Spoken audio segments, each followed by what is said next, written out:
रौनक आज सुबह से ही बहुत उदास और परेशान थी। माँ के बार बार पूछने पर भी उसने कुछ नहीं बताया। वो अपने कमरे में सुबह से ही घुसी हुई थी। आज उसने अपना फोन भी बहुत ज्यादा इस्तेमाल नहीं किया था। दोपहर का समय था। घर में लंच की तैयारियां चल रही थी। सुशीला खाना टेबल पर लगा ही रही थी कि उसके घर की डोरबेल बजती है। प्रेम, जरा देखना कौन है दरवाजे पर। मेरे हाथ में खाना है, सुशीला ने अपने बेटे से कहा। रुक प्रेम, मैं देखती हूँ, कहते हुए राकेश दरवाजे की ओर बढ़े। अरे प्रेमा जी, आप आइए आइए, अंदर आइए। मुस्कुराते हुए राकेश ने हाथ जोड़े और झुककर प्रेमा को अंदर आने को कहा ही था कि उनके पीछे सुशीला आ चुकी थी। अरे प्रेमा बहन, आप सब ठीक तो है? आइए, आप बिल्कुल सही टाइम पर आई हैं। बस खाना लगा ही रही थी डाइनिंग टेबल पर, सुशीला ने प्यार से स्माइल देते हुए कहा। हाँ, वो सब तो ठीक है सुशीला, मैं यहाँ कोई खाना खाने थोड़ी नहीं आई हूँ। अंदर आते हुए प्रेमा ने थोड़ा सा जोश दिखाते हुए कहा। क्या हुआ बहन जी, आप तो नाराज हो रही हैं? कोई बात हुई क्या? राकेश जी ने प्रश्न सूचक निगाहों से देखते हुए प्रेमा से पूछा। प्रेमा ने उनके प्रश्नों का उत्तर न देते हुए कहा। रौनक कहाँ है? जी, वो अपने कमरे में है, अभी बुलाए देती हूँ। पर क्या उसने कुछ किया है सुशीला? फिर से वही प्रश्न किया। रौनक का जिक्र चल ही रहा था, तब तक वो भी अपने कमरे से बाहर निकल डाइनिंग हॉल में आ चुकी थी। नमस्ते आंटी जी, रौनक ने अपने सर पर चुन्नी रखते हुए प्रेमा को विश किया।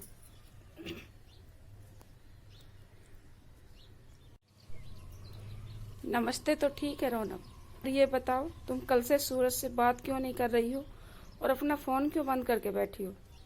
प्रेमा ने कड़क तेवर में कहा। अब घर के सारे सदस्य सहित प्रेमा की रौनक को ही देख रहे थे। देखो सूरज बहुत ही इमोशनल और हटीले स्वभाव का लड़का है।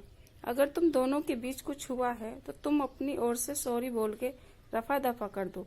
मैंने कुछ दोनों की सगाई के बाद शादी में 4 हफ्तों का टाइम इसलिए रखा है ताकि तुम दोनों आपस में बातें कर सको, एक दूसरे को जान सको। इसलिए नहीं कि रोज रोज मुंह फुला के गुस्सा करके बैठ जाओ। रौनक, क्या हुआ है? और प्रेमा आंटी सही तो कह रही हैं। अरे छोटे मोटे झगड़े तो अक्सर होते ही रहते हैं कपल्स में। अब हमें ही देख लो, शादी के इतने दिनों बाद भी तेरी माँ मेरे से रोज झगड़ा कर लेती है, फिर भी मुझे सॉरी बोल मामला रफा दफा करना ही पड़ता है। राकेश ने रौनक से जोली अंदाज में स्माइल से के साथ कहा। आप तो रहने ही दो, बच्चों को ऐसे टाइम पर भी नहीं ये एग्जाम्पल देना बेटा। रौनक, अगर कुछ है तो हमें बताओ। कल को आपकी शादी सूरज से ही होनी है, इतना अच्छा लड़का फिर नहीं मिलेगा। प्रेमा दीदी सही कह रही हैं। सुशीला ने भी रौनक को समझाने की कोशिश की। रौनक, हम तो अपनी दोनों फैमिलियों के भले के लिए कह रहे हैं। शादी के इनविटेशन कार्ड तक बढ़ चुके हैं, सारे रिलेटिव्स को पता चल चुका है। अब अगर कुछ होता है तो क्या कहेंगे? उन्हें मना करेंगे? ये हमारे दोनों फैमिलियों की नाक का सवाल है। और अब प्रेमा ने सुशीला की ओर देखा। सुशीला, मैंने तुम्हारी बात पर भरोसा करके अपनी दोस्ती को रिश्तेदारी में बदलने की कोशिश की, लेकिन ये रौनक को कल से सूरज को नाराज करके बैठी है। वो कह रहा है, माँ तुमने न जाने कैसी अनपढ़ टाइप की लड़की ढूंढी है मेरे लिए। अब तू तो जानती है सुशीला, मेरा सूरज बाहर पढ़ा लिखा है और ऊपर से थोड़ा हटीला है। अगर उसने एक बार मना कर दिया तो फिर अपने बापू की भी नहीं सुनेगा। अब तू देख ले, इससे उसे सॉरी बोल के मनाना तो पड़ेगा। अब रौनक कुछ बोलती उससे फाई ही वहां पर बैठी रौनक की छोटी बहन डोली बोल पड़ी। दीदी क्यों सॉरी बोलेगी जब उनकी कोई गलती ही नहीं है? सॉरी तो आपको और आपके बेटे सूरज को बोलना चाहिए। डोली की बात सुनकर सबके हक्के बक्के और हैरान होने लगे। क्यों डोली, ये क्या कह रही हो तुम? हाँ, मैं सही कह रही हूँ। कल रात को सूरज जी वीडियो कॉल पर दीदी के सारे कपड़े उतारने और उनकी न्यूड फोटोज देखने की डिमांड कर रहे थे, और जब दी ने ये सब करने से मना कर दिया तो अनपढ़ गंवार का धप्पा लगा के मुंह फुला लिया। यही पढ़ाई है क्या उन्होंने बाहर जाकर? डॉली ने रौब झाड़ रही प्रेमा को उल्टा कटघरे में खड़ा कर दिया। नहीं नहीं, ऐसा नहीं है, तुम शायद गलत समझ रही हो।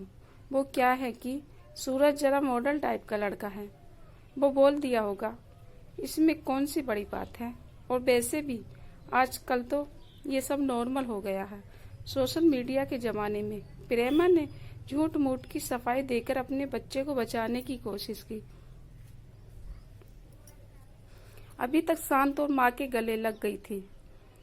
आप सही कह रही थी प्रेमा जी कि ये हमारे दोनों परिवार के लिए इज्जत और नाक का सवाल है। पर आप सोचने वाली बात यह है कि नाक किसकी कटी है, आपके परिवार की या हमारे परिवार की। अगर आपको किसी भले घर की लड़की को न्यूड फोटो मांगना आधुनिक और नॉर्मल लगता है तो ये काम आपको मुबारक हो। ये सब हमसे न हो पाएगा। राकेश जी के आप दोनों हाथों में अपने आंसू साफ किए और फिर प्रेमा के आगे हाथ जोड़ लिए।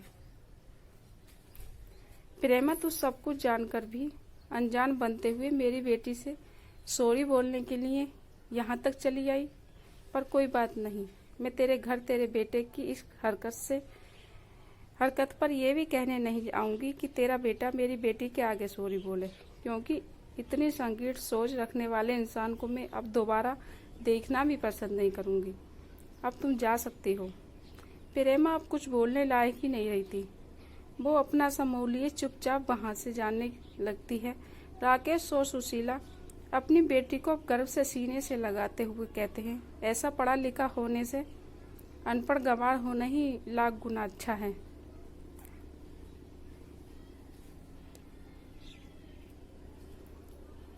दोस्तों, उम्मीद करती हूँ कहानी आपको पसंद आई हो, तो प्लीज़ वीडियो को लाइक शेयर कीजिए और हर रोज़ नई कहानी पढ़ने के लिए मेरे व्लॉग को सब्सक्राइब कीजिएगा। धन्यवाद।